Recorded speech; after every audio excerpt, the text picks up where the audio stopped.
Capítulo 1 del libro Metodología de la Investigación para Bachillerato. Neo, como la mayoría de las personas de su época, había pasado toda su vida engañado, pues lo que él consideraba real no lo era. ¿Lo recuerdas, Matrix? Pero Morfeo lo saca de este engaño. ¿Qué es real? ¿De qué modo definirías real? Si te refieres a lo que puedes sentir, o lo que puedes oler, o a lo que puedes saborear y ver, entonces el término real son señales eléctricas interpretadas por tu cerebro. Este es el mundo que tú conoces, el mundo tal y como era a finales del siglo XX. Ahora solo existe como parte de una simulación interactiva neuronal que llamamos Matrix. Has vivido en un mundo imaginario. Neo. Este es el mundo como es, en la actualidad. Bienvenido al desierto de lo real. ¿Alguna vez tuviste la impresión de ser parte de una ficción que habías tomado por real? ¿Alguna vez has dudado de lo que crees conocer o que exista realmente? En este tema vamos a revisar los fundamentos de esas dudas. ¿Qué es el conocimiento y cuáles son sus elementos? No podemos dar respuesta a la primera parte de esta pregunta sin hacer referencia a la respuesta de la segunda parte. Desde la ya clásica teoría del conocimiento de Essen del 1945 y 1996, debemos asumir que el conocimiento es el resultado de una correlación entre un sujeto cognoscente, o sea, alguien que conoce, y un objeto cognoscible, algo que puede conocerse. Es decir, que no hay sujeto sin objeto y viceversa. Pero al mismo tiempo, esa correlación no es irreversible, porque la función de cada uno de los elementos es intransferible al otro. A lo largo de 25 siglos, los filósofos han reflexionado sobre la posibilidad del origen y la esencia del conocimiento, porque no es fácil definirlo. Sin embargo, un acercamiento a esas reflexiones contribuye a que te formes tu propio concepto y que actúes de consecuencia. Antes de analizar las tres mayores problemáticas nociológicas sobre el conocimiento, digamos que hay una relación entre lo que llamamos conocimiento y lo que denominamos verdad. En general, cuando afirmamos que conocemos algo, queremos decir que lo hemos aprendido, es decir, que hemos comprendido lo que es. Y si es así, suponemos que esa comprensión es verdadera en la medida que concuerda con las características reales de ese algo. En otras palabras, que el conocimiento implica la verdad. Por eso es que continuamente nos referimos a ambos términos juntos e incluso lo usamos como sinónimos, así como por ejemplo, solemos decir cuando alguien nos decepciona, yo creí que conocía a fulanito, pero ahora me doy cuenta que estaba equivocado. ¿Es posible el conocimiento? Los primeros filósofos, los que confiaban ingenuamente que era un hecho, a esta postura se le llamaba dogmatismo, dogma, creencia que no admite réplicas, porque a partir de ella se cree indudablemente que podemos conocer la realidad. Poco después apareció la primera corriente nociológica, la cual, además de plantear la pregunta, la contestó de manera negativa. El filósofo antiguo Pirrón de Elis fue el primero escéptico, por cuanto aseguraba que no había ninguna garantía que nuestras creencias fueran verdaderas, es decir, que concordaran con la realidad, fueran apropiadas los conocimientos. Otra posición gnoseológica que responde negativamente a estas preguntas es el relativismo. De acuerdo con esta corriente, el conocimiento no puede ser universal válido, pues depende del individuo o de las circunstancias. Protágoras y Spengler definieron esta tesis. Entre las afirmaciones dogmáticas y la negación escéptica se encuentra una respuesta intermedia. El criticismo, formulado en el siglo XVIII por Kant, según el cual podemos asegurarnos de que nuestros conocimientos son verdaderos si investigamos las fuentes de nuestras afirmaciones y objeciones. Si analizas estas posiciones gnoseológicas, te darás cuenta de que determinan la actitud que cada quien tiene frente al conocimiento. Por ejemplo, el dogmático no duda de sus creencias y, al no hacerlo, pierde la oportunidad de abrirse a los cambios de nuestra realidad y nuestra concepción de lo real. Imagínate que los científicos hubieran aceptado sin reservas la indivisibilidad del átomo, como propusieron los fundadores de esta teoría. La teoría atómica que hubiera destacado con esa idea y el desarrollo de la química moderna no hubiera sido posible.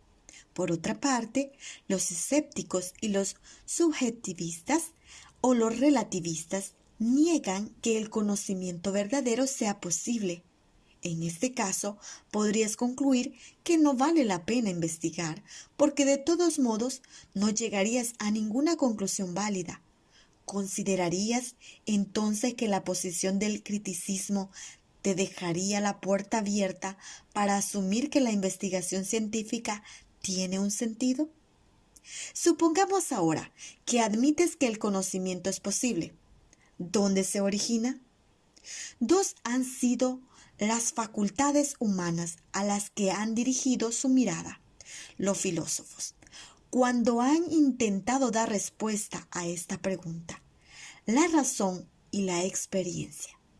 Platón y Descartes, por ejemplo, pensaban que los auténticos conocimientos provienen de nuestra razón. A esa postura se le llama racionalismo.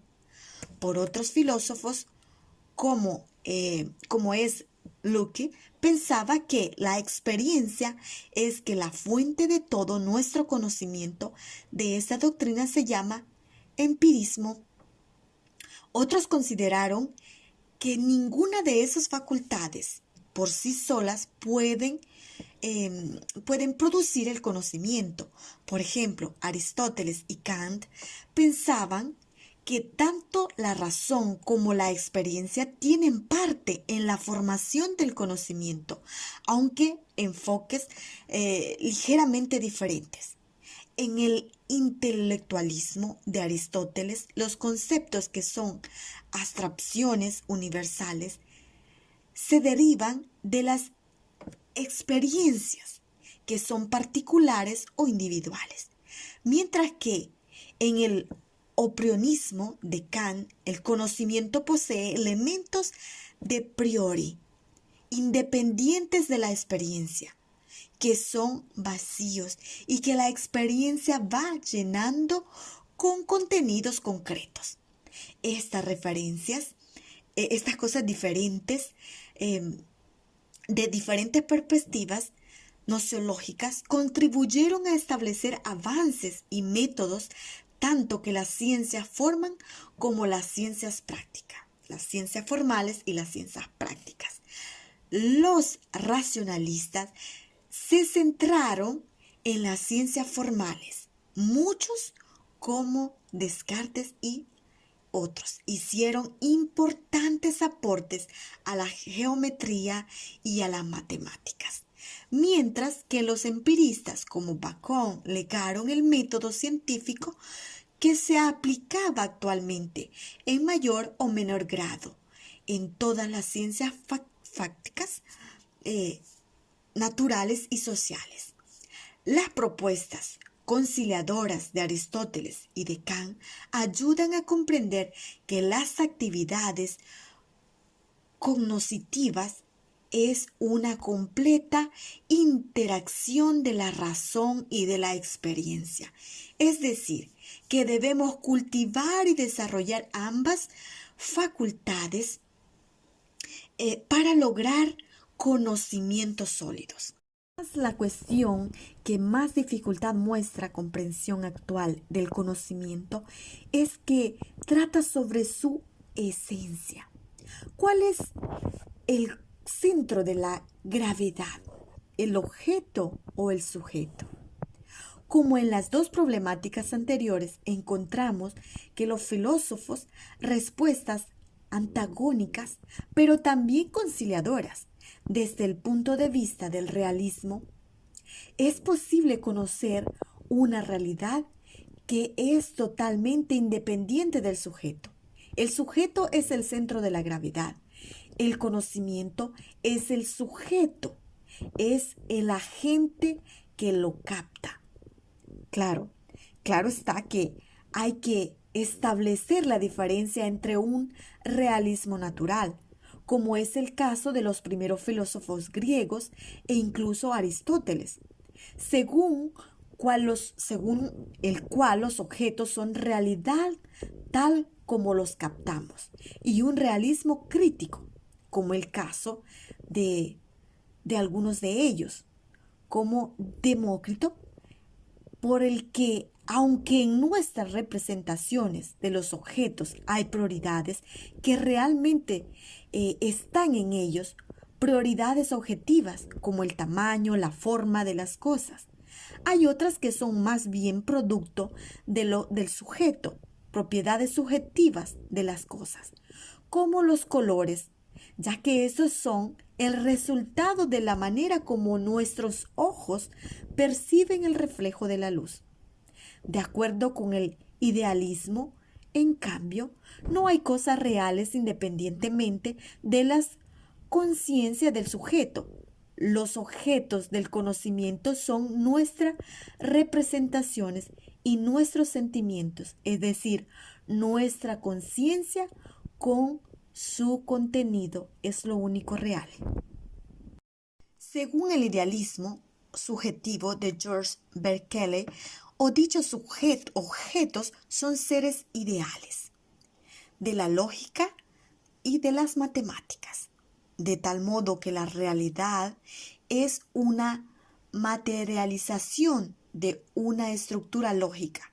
Según el idealismo objetivo de Hegel, o finalmente aquellos objetos son fenómenos, es decir, son objetos reales, pero no como son en sí, sino como se nos muestran.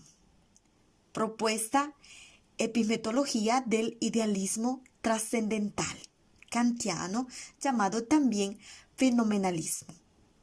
Esta discusión xenológica, ¿cuál es el centro de gravedad? ¿El objeto o el sujeto? Se ha expresado en términos diferentes. El conocimiento es el objetivo y el subjetivo o el subjetivo. Es decir, lo que creemos conocer o saber es solo producto de nuestra actividad cerebral. ¿O hay una realidad diferente a esta que determina o influye un dicho conocimiento? Este problema se hizo muy popular a finales del siglo XX e inicio del nuestro, a raíz de las películas como Matrix o ¿Y tú qué sabes? Pero ha estado presentado en la mente de los filósofos desde hace mucho tiempo.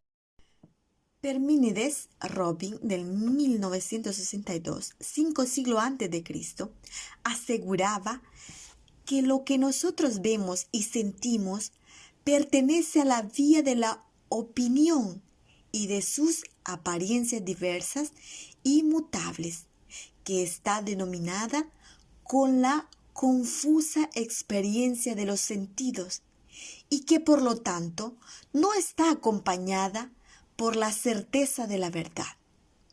Los sofistas, hace 24 siglos, afirmaban que el conocimiento dependía de nuestras experiencias personales y que por ende era totalmente subjetivo y relativo, como le sucedía a la fotógrafa de ¿y qué sabes? Ciertamente, Protágoras, uno de los sofistas más famosos, asumía una postura gramática y reconocía que si bien no hay opiniones verdaderas ni falsas, sí hay opiniones mejores que otras. Berkeley, por su parte, defendía la idea de darle un puñetazo a una mesa no demuestra que la mesa exista. Solo esto nos asegura que nosotros tenemos esa percepción del golpe que podría venir de un Dios que la puso en nuestra mente. El arquitecto de Matrix, Danzig, en el 1993, en la página 24, asistió que esa posibilidad de engaño con su famoso experimento mental, el cerebro en una cubeta. No sabemos que no somos cerebros flotando en el líquido contenido en una cubeta de laboratorio, conectados con un computador que nos provee que las experiencias que tenemos en cada momento y bajo control de algún técnico científico inteligente o bondadoso o malévolo, dependiendo de los gustos de cada cual. No lo podemos saber porque en el caso que lo fuéramos, y si el científico tuviera éxito, nada en nuestra experiencia nos revelaría que lo somos. Por hipótesis, nuestra experiencia sería idénticas a las de algo que no fuera un cerebro en una cubeta. Dado que cada uno de nosotros solo puede apelar a sus propias experiencias y como las experiencias es idéntica en cualquiera de las dos situaciones alternativas, nada hay que pueda revelar cuál es la situación o es el hecho que ese hecho se da. Otro ejemplo es la película Código Fuerte. ¿Cuál de los dos episodios en el que el tren es la verdadera realidad para el capitán Colter Stevens? ¿O en la verdad es que está muerto y simplemente manipulaban sus resultados? ¿O hay varias realidades? Tanto el realismo crítico como el fenomenalismo intentan explicar la esencia del conocimiento por la relación entre el sujeto y el objeto, por cuanto que no se consideran ni uno ni el otro como centro de gravedad. Se trata en realidad de tomar el conocimiento como el producto de la interacción de ambos elementos, de tal modo que sería imposible hablar del conocimiento sin la influencia de uno sobre el otro. Piensa en la posibilidad que tienes de descubrir un tipo de bacterias en un vaso de agua.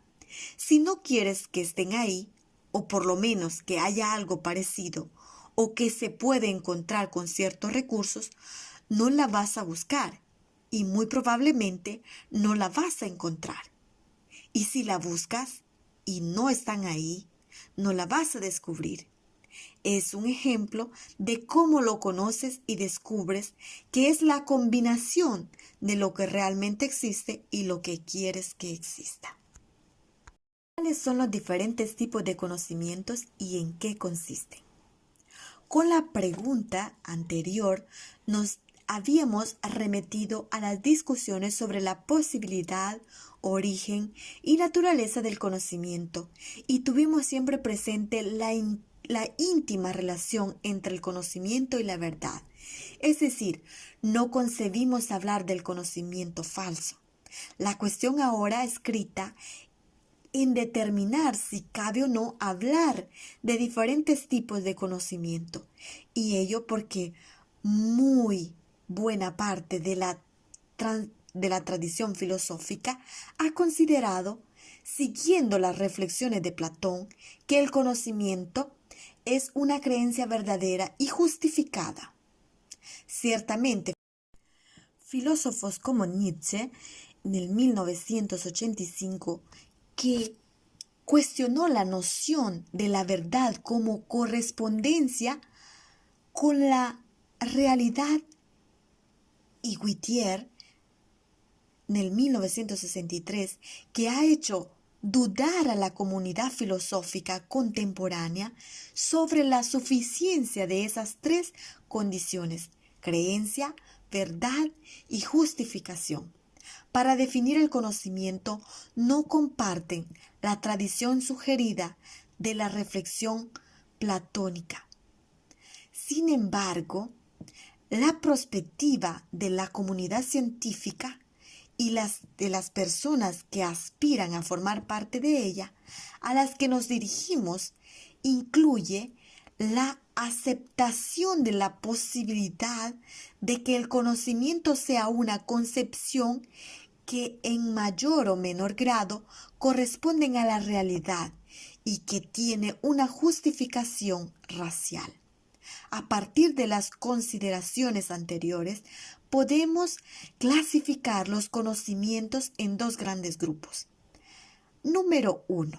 Aquellos para los cuales el sujeto no exige explicaciones ni demostraciones racionales rigurosas, porque son creencias justificadas sobre antes o procesos que se consideran reales, como cuya justificación no es ni pretende ser sistemáticamente racional, forman parte de este grupo el conocimiento empírico y el conocimiento religioso. A.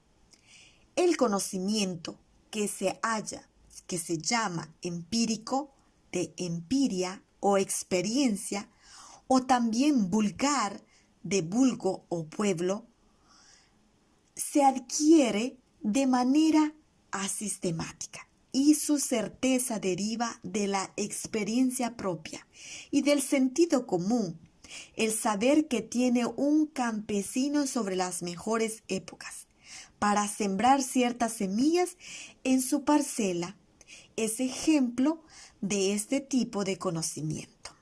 B.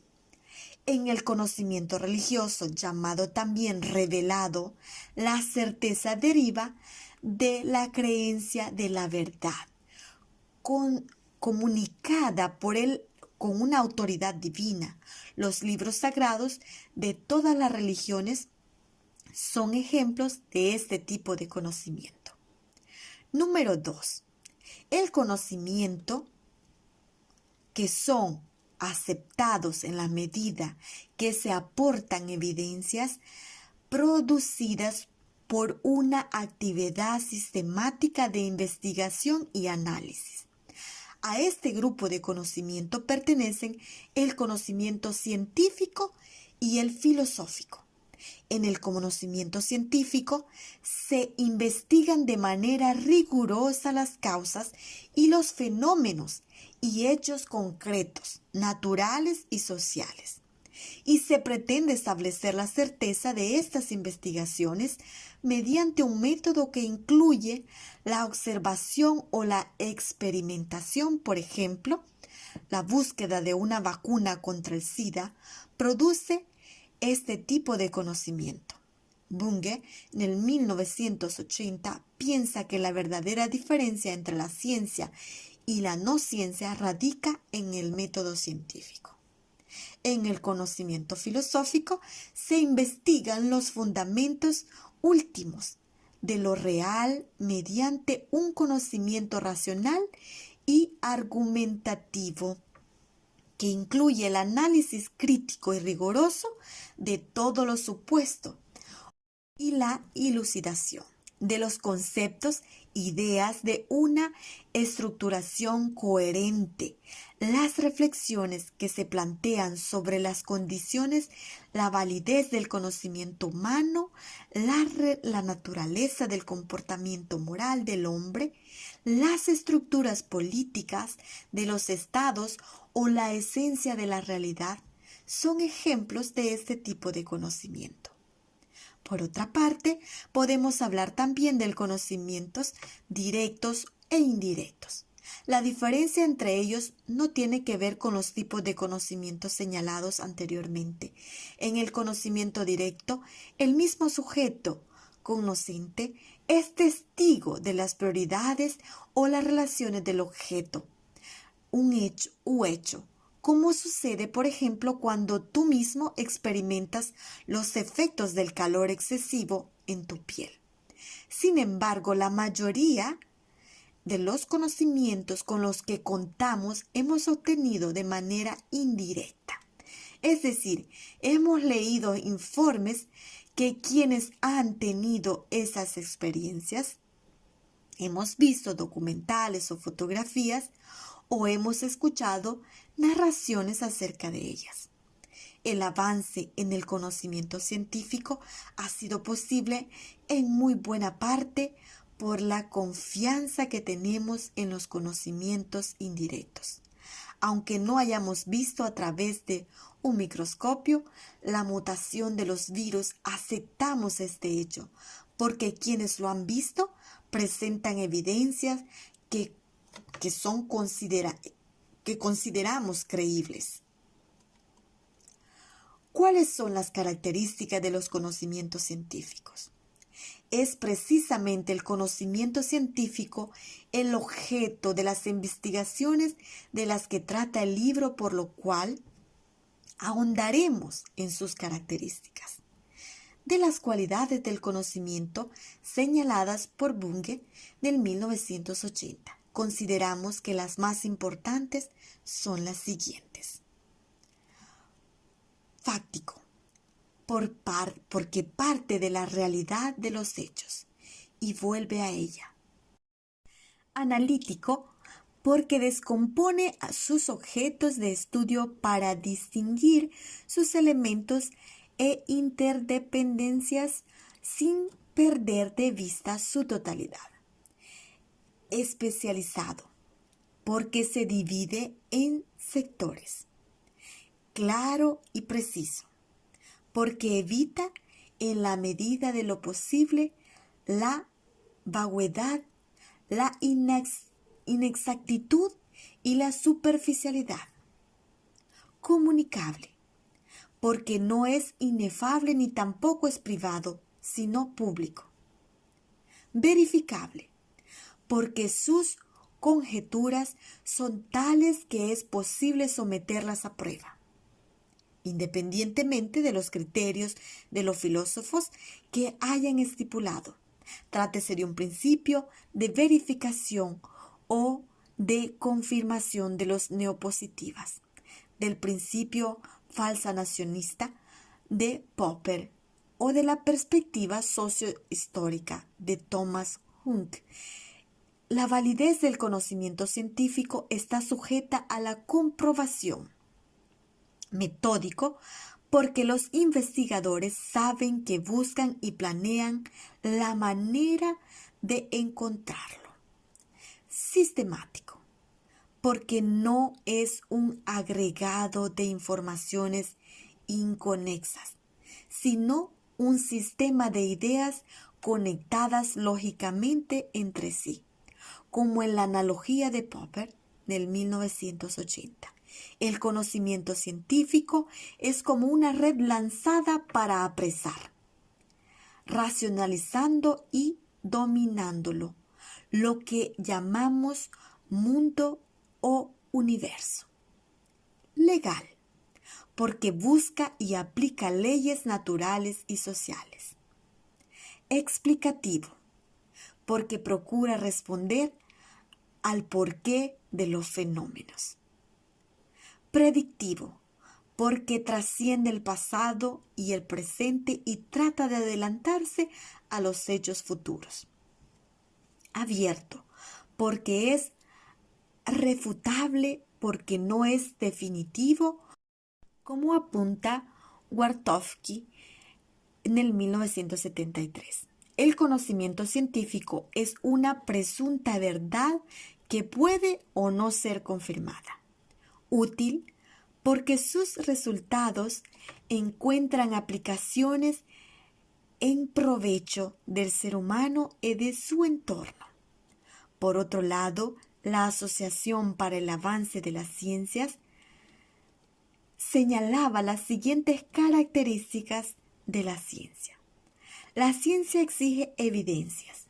La ciencia es una mezcla de lógica e imaginación, pues los científicos no trabajan solamente con datos y teorías, también desarrolladas, sino que con frecuencia solo cuentan con hipótesis tentativas sobre la forma en la que pueden ser los hechos. Y aunque es imprescindible el uso de la lógica y el examen detallado de las evidencias, en general no basta para hacer avanzar la ciencia. La ciencia explica y predice. La ciencia no es una autoritaria, es decir, admite la posibilidad de equivocarse. A lo anterior, la asociación agrega una característica que desde nuestro punto de vista es medular. Los científicos tratan de identificar y evitar prejuicios. Al ponderar una declaración, preguntan, ¿qué evidencias la respaldan? Las evidencias pueden estar prejudiciadas por el modo de elegir, registrar o interpretar los datos de parte del investigador, ya que su nacionalidad, género, origen étnico era con divisiones, edad y con divisiones políticas, etc. Pueden inclinarlo a buscar o destacar uno u otro tipo de prueba o interpretación. Estos prejuicios no siempre pueden evitarse por completo, pero los científicos están interesados en conocer sus posibles causas y la influencia que puede ejercer en las actividades, por lo que se trata de estar lo más alerta posible en su investigación y de la de sus colegas, para lo cual es especialmente relevante el trabajo en equipo y la realimentación entre sus miembros, así como la comunidad científica en general. A pesar del gran consenso del que goza esta lista, ciertamente no completa, pero sí muy descriptiva de lo que se admite como conocimiento científico. No ignoramos la crítica que hace Feyerabend en el 2001, el carácter abierto, refutable, que ésta expresó en dicha lista. Queda opacado por los otros caracteres que son precisamente objeto de ataque del anarquismo epistemológico, cuya propuesta, en lugar del método científico, plantea la necesidad de pensar una teoría del error con indicaciones útiles, más que leyes generales, una teoría que desarrolle la imaginación de los estudiantes, sin los crudos y risiblemente inadecuados instrumentos del lógico. Desde este punto de vista, la educación científica ha tenido como propósito llevar a cabo una simplificación racionalista del proceso científico, para lo cual empieza como la definición de un dominio de investigación, seguido de una separación del resto de lo real y recibiendo una lógica propia que inhibe las intuiciones y el lenguaje personal en aras de la racionalidad y de la objetividad. ¿Qué opinas al respecto? ¿Es útil el conocimiento científico para una investigación? A partir de lo que hemos expuesto, consideramos que ya tenemos elementos suficientes para contestar esta pregunta. Gardner, en 1995, en su famosa novela El mundo de Sofía, compara el universo entero con un conejo blanco, a nosotros sus habitantes con minúsculos bichos que vivimos dentro de su piel, y a los filósofos como algunos de esos habitantes que intentan subirse, cada uno en los hombros de su antecesor, por encima de uno de esos finos pelos, para mirar a los ojos del gran prestidigitador, con el fin de develar el misterio de nuestra existencia, de manera semejante como lo afirma Mason en el 1988. Hay un desenvolvimiento entero del movimiento científico cuyas raíces, la tradición técnica con sus experiencias y habilidades y la tradición espiritual de sus ideas y aspiraciones, se extienden muy profundamente hasta un periodo anterior al surgimiento de la civilización. Aunque